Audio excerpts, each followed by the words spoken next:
Hello, everybody. Welcome to the Esau McCauley podcast. I'm your host, Esau McCauley. We are blessed to be joined by someone who's always dressed better than me, our beloved Malcolm Foley. What's up, y'all? You know what? We need to give him, because last time we had Sharon Heidi Miller. She got a segment. Yeah. And it was like Miller moment. We need to give Malcolm a segment. Miller time. You have such a great memory. Miller time. Yeah. Malcolm needs to get his own corner. We're also joined today by our producer, Mike. Good to have you, Mike. It feels like you forgot my name there. Yeah, it did sound like that a little bit. It feels like you were stalling. I was stalling. It comes and goes. Now, for those of you who can't see, who are listening instead of watching it on YouTube like you should. Oh, speaking of which, I have all kinds of I want to talk about. We need to get some more reviews on our podcast thing. And so I think we're seeing it like 600. I have a very low goal. We need to get to 1,000. So we need 400 of you who are listening to this podcast to go on Apple right now.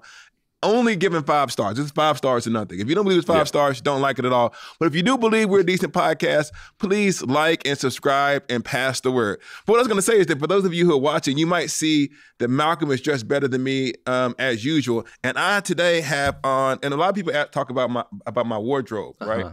My jerseys are popular in the streets. Yeah. I'm starting a movement. But this is not a soccer jersey. Right. This is actually a rugby football jersey from New Zealand, the All Blacks. So I'm just going to let people know that's what I'm wearing this evening, this morning.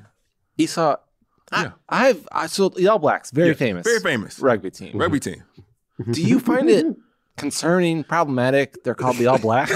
Listen, I'm sure. Sorry, for those of you who... Like, should I be outraged on your behalf? Would that be helpful? New Zealand, I want New Zealand to know I had nothing to do with this. I just wore the jersey. Wait. So I want to let you know the 2 black people on the podcast were not the one coming from the entirety of New Zealand. I'm positive this because their uniform is all black. I see white on that uniform. Okay.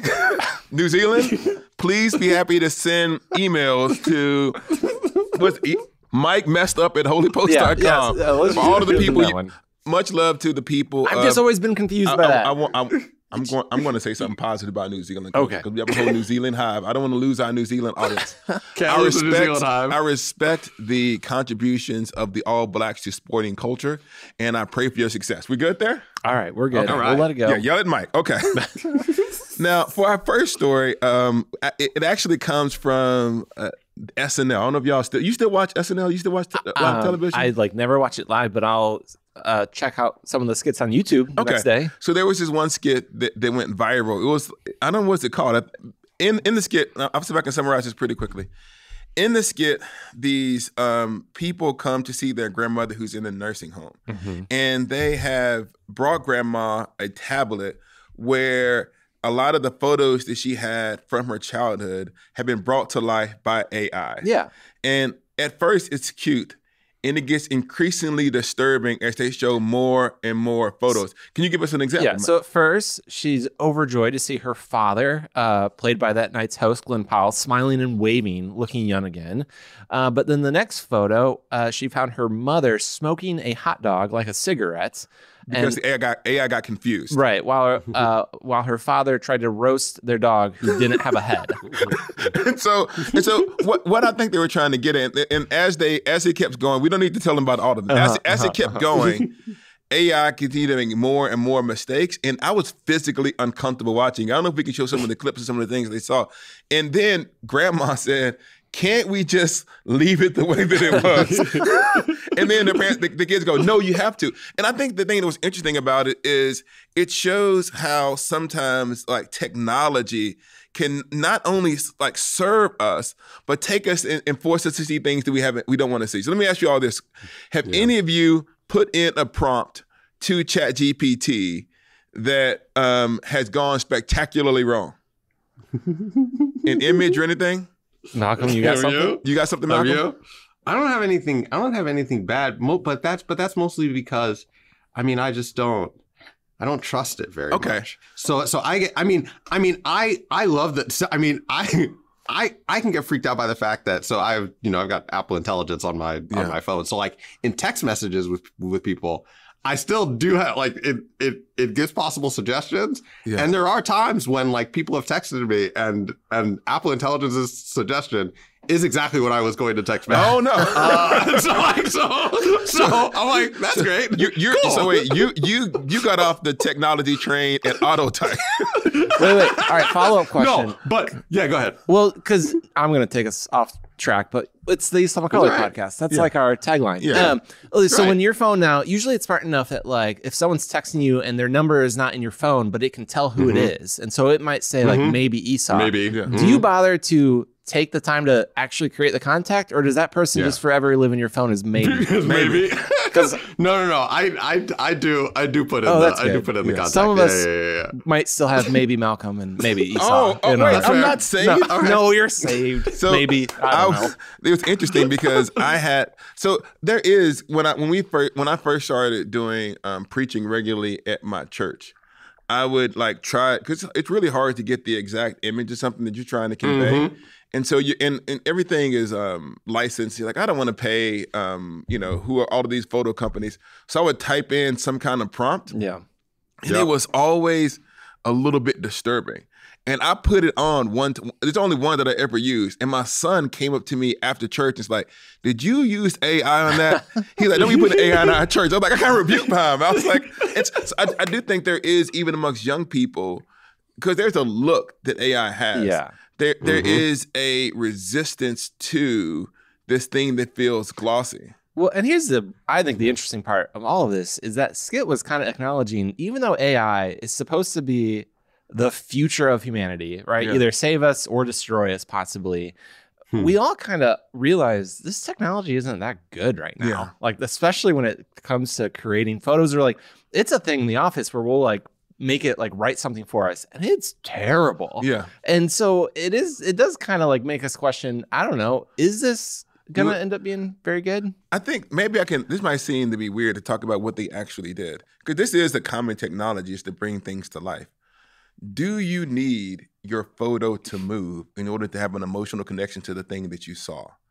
Look. And so when I see, like, there's a photo, for example, of like me and my wife giving our vows, right? So I look at that photo all of the time, and I remember I could enter that moment fully. Yeah. And is there like a video of certain things? Yeah, but I go to the videos less often. The photo itself does a certain kind of work. It's almost like an icon or something. So do you need something to move to be able to speak to you about that, Malcolm? Yeah, I mean, I think about this because there was a somewhat dystopian commercial that I think that was on social media. This was like last week or something, but where you can have where you can have an AI agent that basically takes the personality of a deceased family member. Yeah. And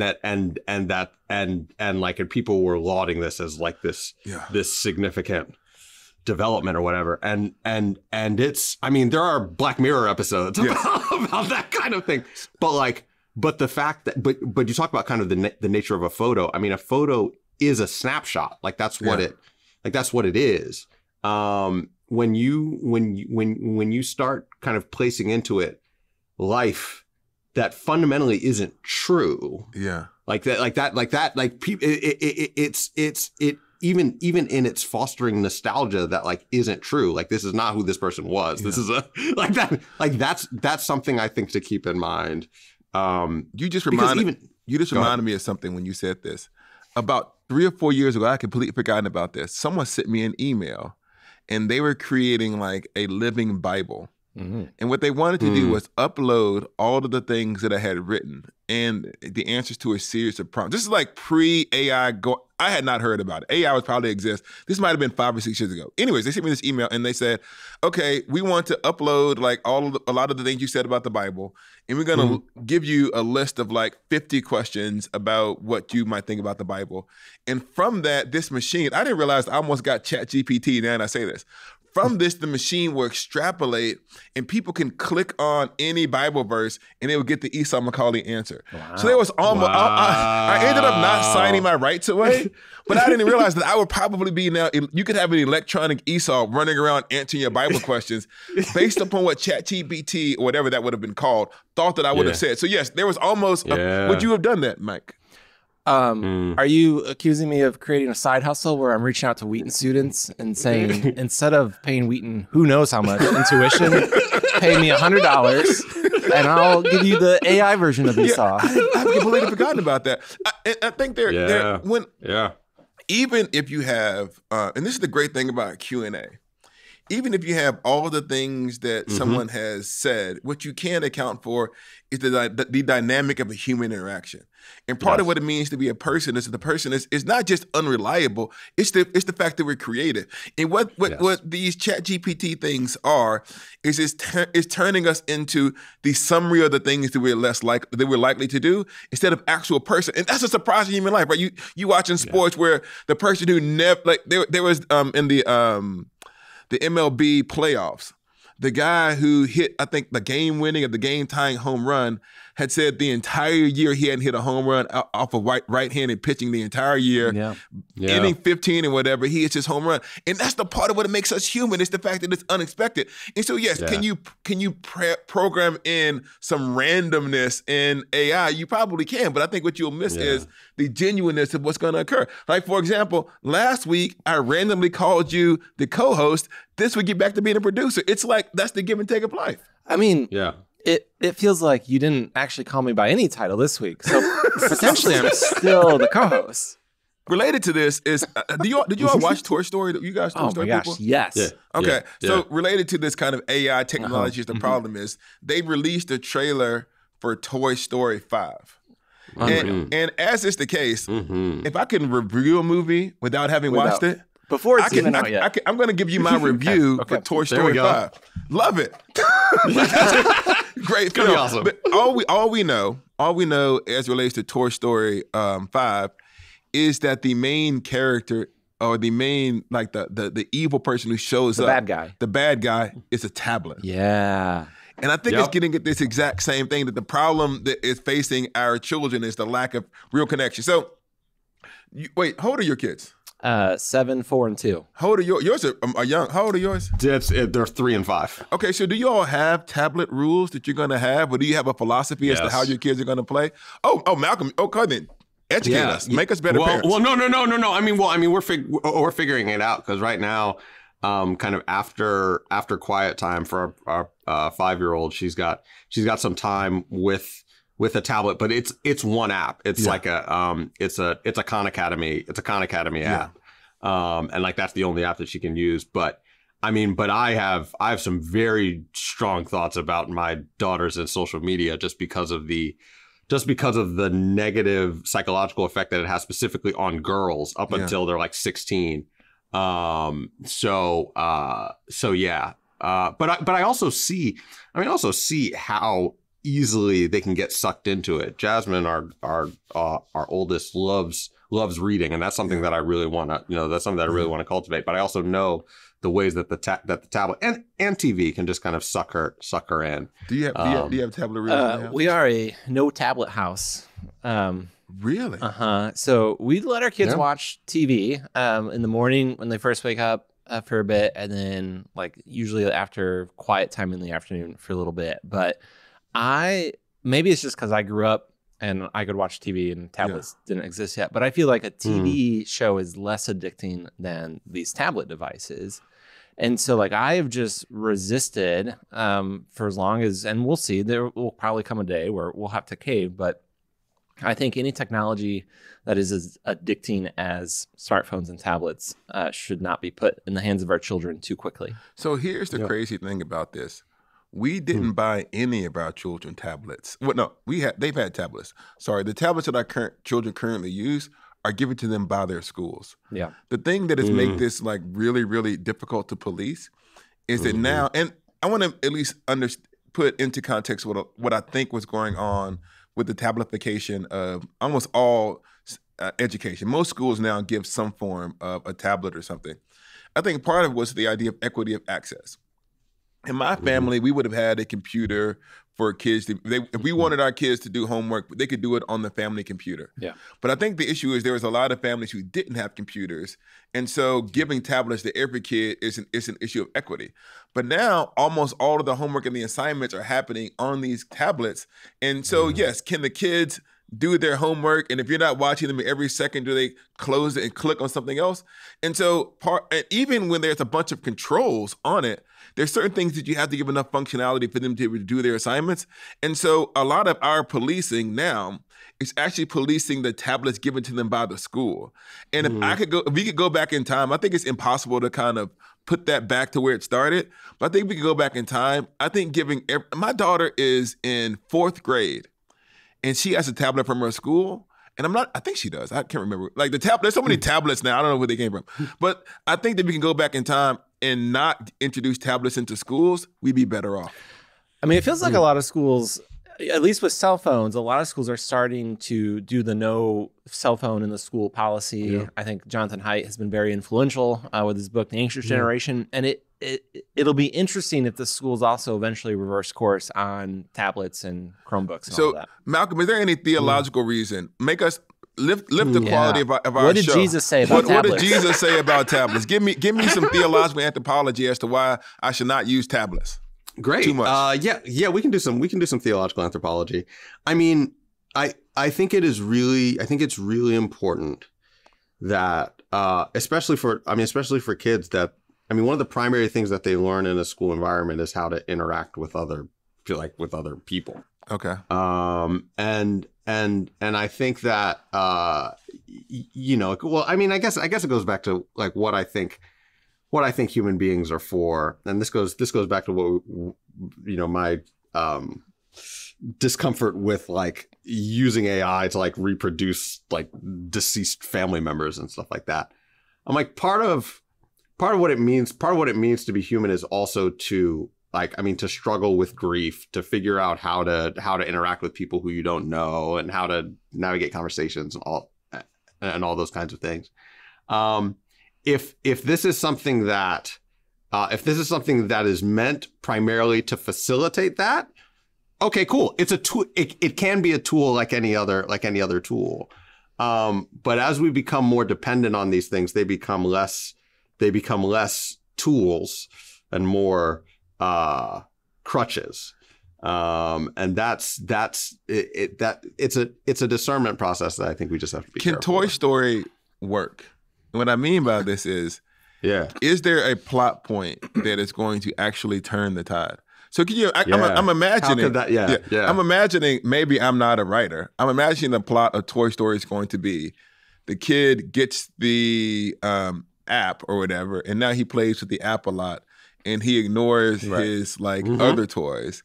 Something happens to help him appreciate the joys of the imagination. I feel like I love this movie. I love the movie that doesn't exist. Something happens where like he learns he has to use something the imagination and blah, blah, blah, and he gets back to toys. Do you think there's anything that could happen to help facilitate the revival of, because I think what's going on with these toys is the imagination. When I was a kid, and I'll get back to the question, but I was thinking about this. When I was a kid, I was broke now, so you gotta economic this thing down. You could buy those little green men for like $1 for like 100 of them, however much they cost. And I would set up all the little green men in a battle. And my friend from the neighborhood would bring his little green man, or we would sit on the other side of the room and argue about who had the best setup and who shot each other. No, I shot him, and so we would fight about how the battle would progress. And it was all in our imagination. I remember being heated. And I also remember like there was the guy who would stand up, who was just a radio guy. I'd have put him up front. Just you take the first bullet, and then the guy who's ducking can shoot you. And so there is the imaginative world that exists with tangible things. Do you think we can get that back, or are we in technology land forever? Okay, here it is. Okay, I found out. I realized the theological anthropology point I wanted to make. So what this has done for us, especially the tablet stuff, we now have no capacity. We already didn't have this capacity, but we now have no capacity for what to do with boredom. Oh, which also means that our capacity for specifically the disciplines of silence and solitude, that capacity is now tiny. Okay. Because any moment where we're not being actively stimulated, we see that as as a negative. Okay. As opposed to something that is in many ways necessary for the building of our spiritual life. Solitude, according to in Dallas Willard's book, The Spirit of the Disciplines, solitude is the primary discipline of abstinence. That in order for us to hear, that in order for us to be able to hear from the Lord and commune with him, sometimes we have to be by ourselves. It's something that Christ sought in his ministry. There were times when he left the crowds because he's like, I need to pray, and I can't do it around all this noise. For us, so much of our lives are constantly surrounded by those kinds of inputs that we end up going through our lives. Maximus the Confessor says that bodily life is like a flowing stream. But because of that kind of influx of chaos, it feels like we're just being carried from one thing to another. There is a way in which the technology can be one of the forms by which that chaos just continues, and so it keeps us from really holding on, especially to moments of silence and solitude. I think about my kids, like the fact that now they will complain to me that they're bored at any given point. I'm like, you have like this entire house is essentially oriented towards your entertainment. Like, why are you going? Yeah, but whole neighborhood. So here's the thing that you said that I wanted to follow up on. I think one of the great parts about boredom, this is with the adults, maybe not so much for children, but I think it relates. Yeah. Is that silence gives you a chance to actually process what you're doing. Exactly. And the disappointment that you have with accomplishment, disappointment is a road both to God and to a greater maturity in your discipleship. And so you can have this time where you're going from thing to thing to thing, and you can push away the silence as long as you can. But at a certain point, you have to stop and sit with yourself. Yeah. And so I think that you're right. The inability, because if you type into something into Chat GPT, one of the things that's really interesting is that it never stops. It always offers to give you a little bit more. And so you're right, the ability to sit with silence. Now, he brought up Maximus the Confessor. Can I also quote from an equally great philosopher, theologian? Sure. You ready for this? You realize we both got PhDs. So go ahead. Bring it. So, in the words of the great Mike Tyson. Okay. Everyone has a plan until they get punched in the mouth. Okay. Elaborate, please. I think many of us know that silence, unplugging from our phones, it's a really good thing. We all are horrified when we get the alert on Sunday at our screen time for that week, right? And I think even when it comes for kids, I have so many friends in the same kind of stage of life that we're in, that we all start off like no TV, no screens for the kids. And then the kids are screaming, they're crying, you're exhausted, you're sleep deprived, you get punched in the face and you cake. and I think like you asked earlier, Esau, are we in technology land forever? And I think from like a corporation standpoint, like I'm glad Disney's making this movie where the tablet's the bad guy. Do you know what I would almost guarantee? There's going to be an iPad game for Toy Story 5. So like, because there's money to be made. So it's up to like the individual to just hold firm, to set your policies, to create your rhythms of rest and silence and boredom. Yeah. And even when life punches you in the face, you don't cave in. Sho Baraka is a friend of mine. I don't know if he actually listened to this podcast, but if you've listened 20 minutes in, 23 minutes in, shout out to you, Sho. But he has a line on his recent album that says, can you protest capitalism on a capitalistic phone? And he was talking about Twitter organized. Okay. Yeah. So Malcolm, like we said, we give everybody, we're trying to be, how do I want to say this? Equal opportunity on the Esau McCauley podcast. Sharon Miller has Miller Time, which we just thought of. It just came to us. So now we're going to give you your own segment. We're going to call it, no one's ever said this before. This is brand new. Brand new. Malcolm in the Middle. I think it works. Whoa. Yeah, I don't know. He's in the middle of the two of us. So I don't think, no one's taking that, right? No, I think we can definitely get the copyright Malcolm in the Middle. On okay, Malcolm in the Middle. This is your moment. Yeah. So we're going to hand the show over to you for a couple of minutes and give you a chance to, and you're interested in this idea of like immigration and the Pope and religious access to sacraments. Can you tell us what's going on in that story, Malcolm? We'll sit here and learn from you. Well, so the main thing is that there was this article that you sent about specifically. I didn't send it out. This is from Malcolm in the Middle. This is your segment. You made it 5 seconds. Sorry, and you ruined. Sorry, you broke the fourth wall. Yeah, sorry, I broke the. Well, so part of it is, I mean, I think one of the things that we're especially, I think, trying to figure out, I think, especially in our current political moment, is what does it mean to be Christian given our particular political moment. And so and Pope Leo's voice has been I think a significant one that everyone's trying to reckon with. There's an article that David French just put out, where I think one of the really important points that he makes is the way in which the Catholic theological witness is distinct from specifically the American evangelical political witness, because when you have a theological and political witness that is bound to a particular country, as for many of us in the U.S., we end up at least for the Protestants, we're in traditions, some which began in this country. And so some of their priorities and things are set essentially by this particular national context.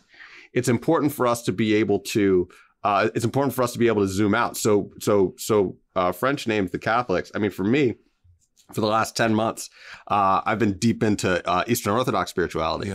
Hence the Maximus reference earlier, and there will be other references throughout our time together. But what that does for us, though, is it reminds us that our faith is not one that is limited to a particular national context.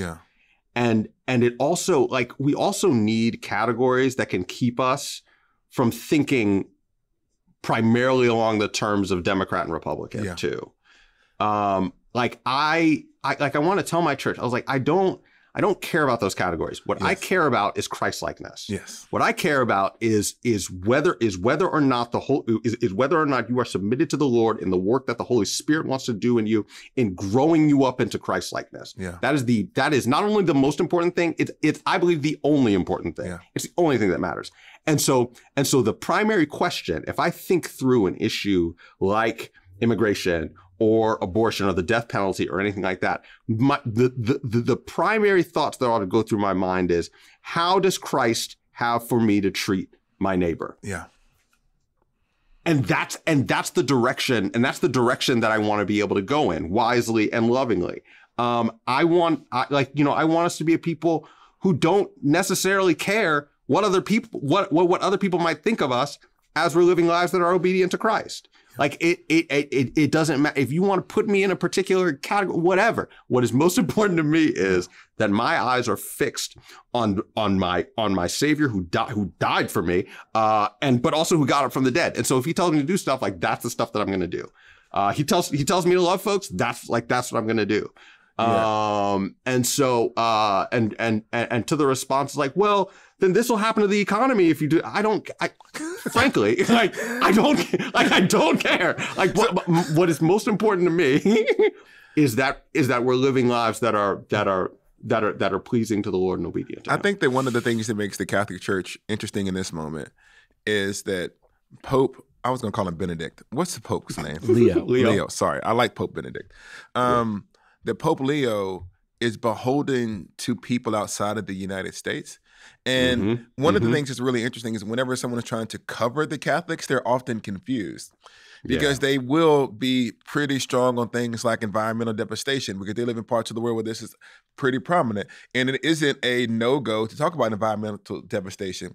But they'll also be unapologetically pro-life. And they also will be for immigration reform. And because they cross so many different political sides of the American kind of binary, it's often confusing to people because you always hear people saying it's the Pope liberal or it's the Pope conservative, and they often mean in terms of the American political binary.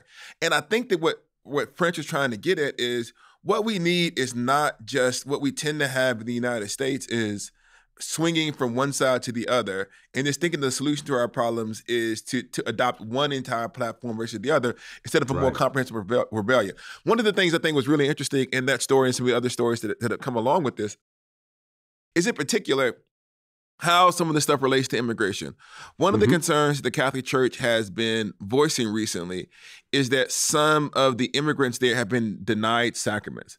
And on one level, Protestants might not understand like why this is so important to the Catholics because we, in a lot of Protestant traditions, don't value the sacraments in the same way. But there have been a lot of facilities where there are, obviously, a lot of the migrants are Catholics, where they've been denied access to the sacraments because they don't let religious people into these facilities. And the Catholic Church thinks this is a violation of religious liberty. And so when we think of religious liberty, we tend to think of it in an entirely different way. And the fact that people are seeing that request in the United States as some kind of political move or commentary on immigration, what they're trying to get at is this idea that we talked about 1,000 times on the podcast, is that even if you are, and not even if, you never lose the image of God. You never lose certain things that you are entitled to.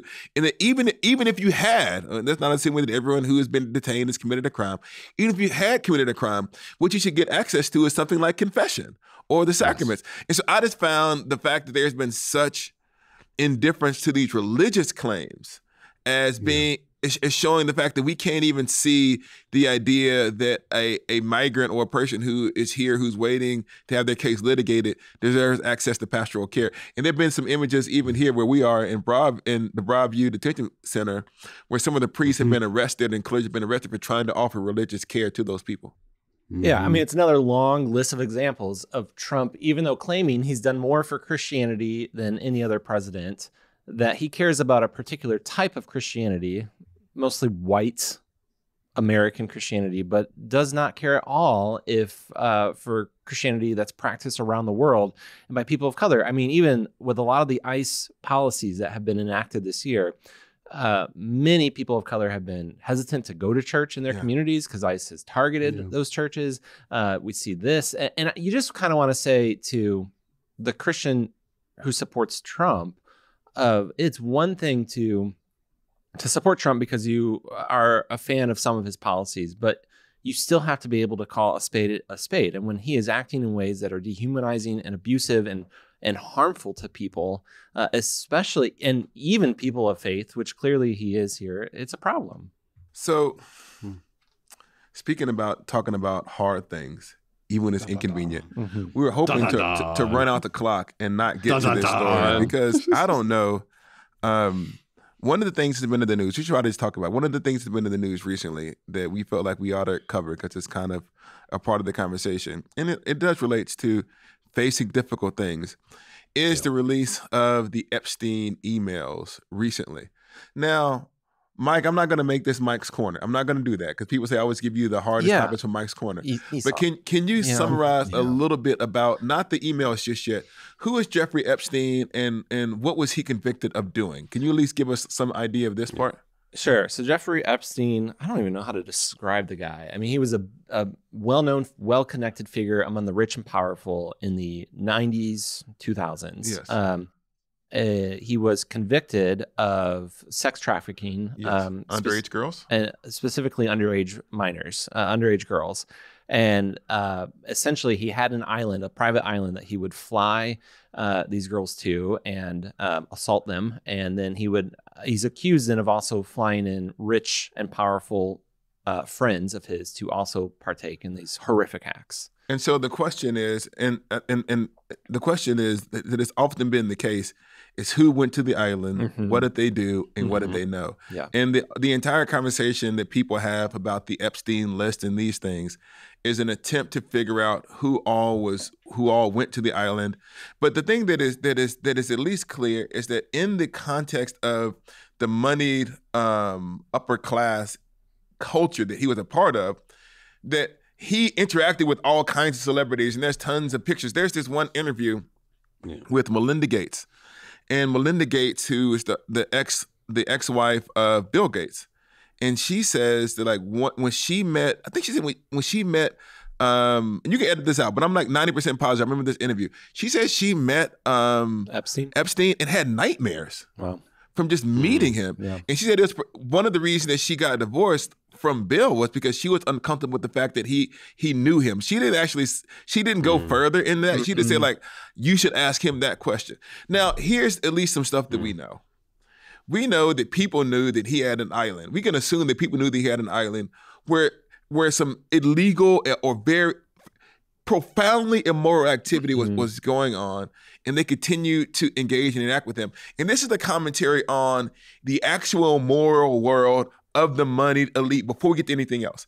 And what I want to say is, once again, you have people, and we're going to get to the Trump part in a second. You have people who think that their money and their resources and their power can give them access to a way of living and mistreating people that is a scandal.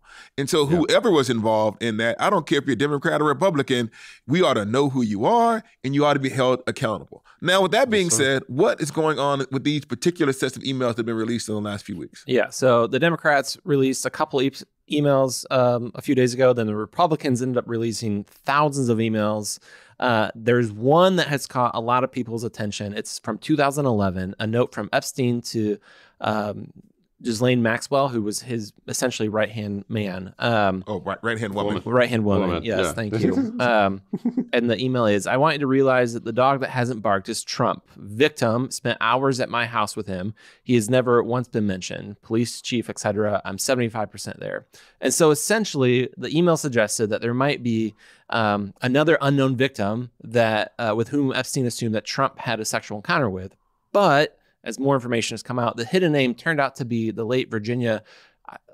I don't know how to pronounce her last name.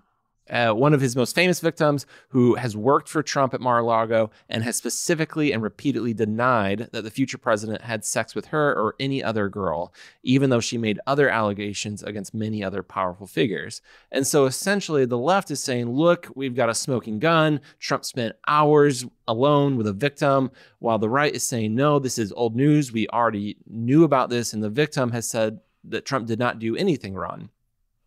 The issue is, I think what we wanted to talk about here is, but Trump was still there. Yeah. And so whether or not he engaged in a specifically black and white illegal act is unknown. We don't know. But it is clear that he spent a lot of time with Epstein, partying with Epstein, and was in those circles at that time. And I think that it is not unfair in this context to put into the conversation the ways that he spoke about women on record, that, you know, and so the idea that he in different places spoke and talked about women in ways that shows a profound lack of respect for their innate dignity, and the fact that he was comfortable with someone who it seems to be kind of hard that people don't actually know. And so, Malcolm, is there anything to say other than all of this is horrible? Is there anything to be taken from this?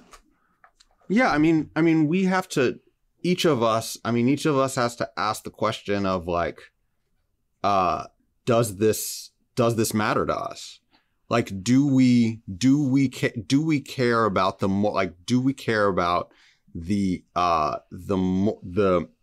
moral qualities of our leaders? And if we do, what are we willing to do about it? I think about the history of the church under Rome. Yeah. And I mean, Roman emperors did some wild stuff. Yes. Like just absolutely insane stuff. And one of the things that gave Christian communities the credibility that they had in that society, even what kind of exposed them to persecution, was their significant and consistent moral commitments. Yeah. So, like, the way that whether it was whether it was their sexual ethic or their care for the poor, all these things were deep moral commitments that they sought to be consistent in, but that then people saw them and they're like, that's weird because everybody's doing this stuff. And this is I think one of the ways in which especially Christian communities in this country don't necessarily have much of that credibility anymore. So like I think about so in the I think it was in the David French article where he refers to the Martin Luther King quote that the church is not to be the master or the servant of the state, but the conscience of the state. Yeah.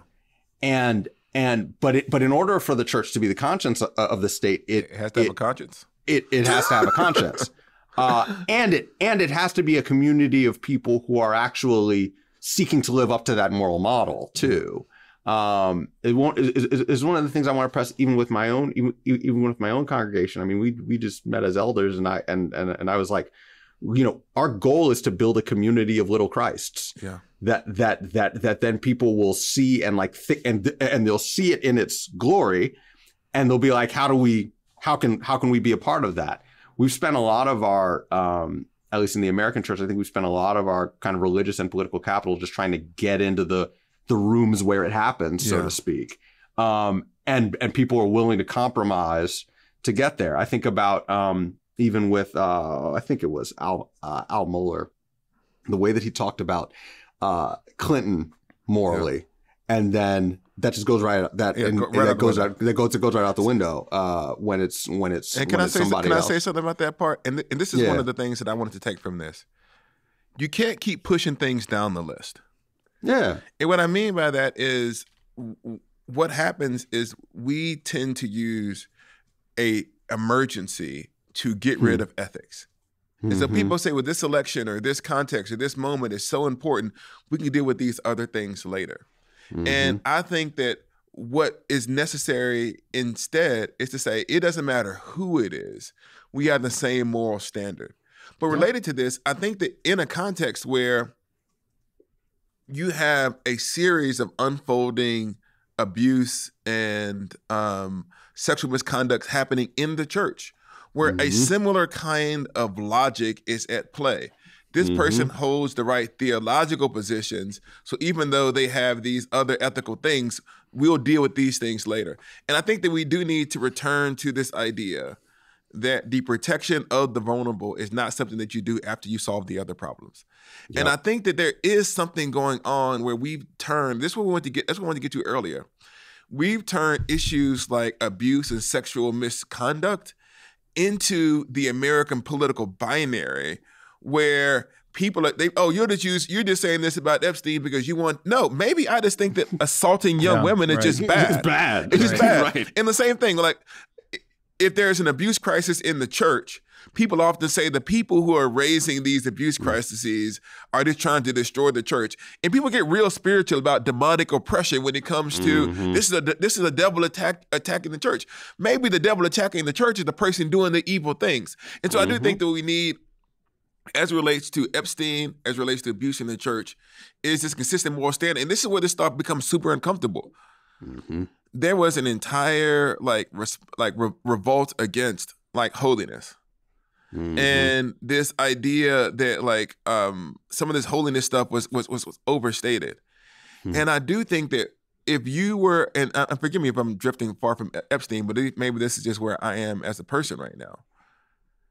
I think that if I were training clergy, which I am, I think one of the primary things you need to focus on is not just your preaching skills, not just your administration skills, but your holiness of life. And if you can develop the kind of spiritual practices and habits that can sustain the pressures of public life and public ministry. Because it doesn't matter how much good stuff that you do, a scandal can tear this thing down. And the fact right now that we are seeing these types of scandals unfolding politically, and the church is saying this doesn't tear it down. It does. It doesn't matter what other policy that you put in place for this country. If you are disrupting the moral core of the country, you're in a dangerous place. And forgive me, this is the last little bit of preaching, so then I'll be done. One of the interesting things that you can do in the Old Testament is if you look at it historically, you look at some of the kings of Israel who are condemned most strongly for their moral character, their idolatry and their immorality. If you look at what's going on economically in Israel, there are sometimes when Israel is flourishing economically, but their economic flourishing is completely omitted by the Bible, and it just says Manasseh was an evil person. And I think we need to get to the place we can say, having a booming 401k is not sufficient. That we need to have as a country to be able to treat people well. Okay, I preached too much.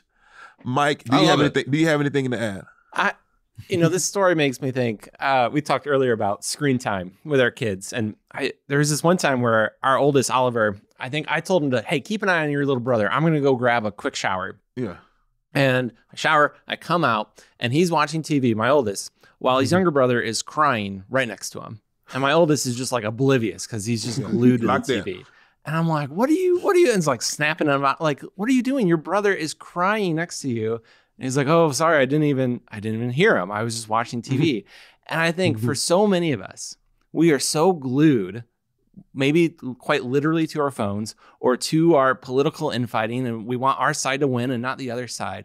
And we are ignoring the cries of the people around us because we are just so sucked into the fight or the entertainment or the newest AI technology. And I think for all of us to like find ways to be able to step back from whatever side I find myself on and look for the people who are screaming in pain and agony next to us and to defend those people. And who cares what side that puts me on, because I want to be on the side of those who are being hurt.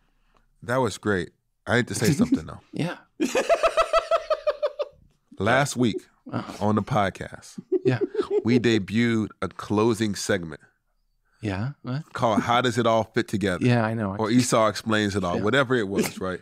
Where I took the 3 stories and I wrapped them into a neat bow for the people to be able to take home with them. I like that.